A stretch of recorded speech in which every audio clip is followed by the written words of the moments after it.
महोदय, मैं यह कहना चाहती हूँ कि जो कुछ हो रहा है मैं उससे प्रसन्न नहीं हूँ।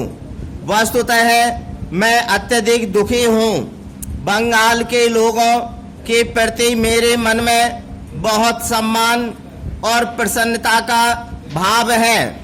देश के स्वतंत्रता की लड़ाई के इतिहास में उन्होंने अपूर्व और विशिष्ट भूमिका निभाई है। अनेक क्षेत्रों में हमें अपने सर्वोच्च नेता बंगाल से ही प्राप्त हुए। राजनीति, विज्ञान, साहित्य, कला और धर्म के क्षेत्र में हमें अपने सर्वोच्च नेता बंगाल से ही मिले। बंगाल से ही हमें अपना राष्ट्रगान प्राप्त हुआ। मुझे संदेह नहीं कि बंगाल के लोग इन कठिनाइयों के दौर से गुजर जाएंगे और पहले की तरह ही एक बार फिर शांतिपूर्ण वातावरण में प्रगति पथ पर आगे बढ़ेंगे। पैरा, हमारे संविधान का उद्देश्य एक ऐसी सरकार की स्थापना है जो शांति और व्यवस्था को कायम रखे और उसे बढ़ाए। इसका उद्देश्य एक ऐसी सरकार की स्थापना है जो कानून के शासन और जनता के हित को सर्वोपरि समझती हो। कुछ सदस्यों ने इस सदन तक में और इस वाद विवाद के दौरान भी हिंसा की बात कही है।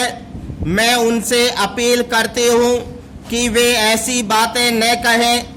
मेरे मित्र ने तो उच्च न्यायालय का घेराव करने तक की बात कही है।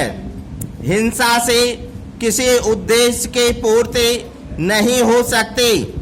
संविधान में ऐसी कोई व्यवस्था नहीं है कि व्यवस्थित रूप से काम करने का स्थान सड़कों पर होने वाली हिंसा ले सके। ऐसी हिंसा का प्रतिरोध करना हम सबका कर्तव्य है। पैरा, जब कुछ सदस्यों ने संभवतः वाद विवाद की उत्तेजना के वातावरण में कुछ ऐसी बातें कही जिन्हें मैं अपनी सेना और पाकिस्तान में होने वाली घटनाओं आदि के बारे में गैर जिम्मेदारी से भरी बातें कह सकती हूँ, तब मुझे बहुत चिंता हुई। मैं समझती हूँ कि ये निराशा के स्वर हैं। ये उन लोगों के स्वर हैं जिनका भारत और भारत के लोगों पर विश्वास नहीं है। ये उन लोगों के स्वर हैं जो लोकतंत्रीय प्रणाली के वैधता में विश्वास नहीं करते। मेरा देश के लोगों की प्रौढ़ता और बुद्धिमत्ता में अपार विश्वास है। मेरा अपनी सेनाओं की वीरता और उनके महान देशभक्ति पर भी पूरा विश्वास है। मैं इस बात की निंदा करती हूँ कि उन्हें एक ऐसी राजनीतिक बहस में घसीटा जाए। मैं यह कहना चाहती हूँ कि कभी कभी हम अपने देश की चर्चा करते हैं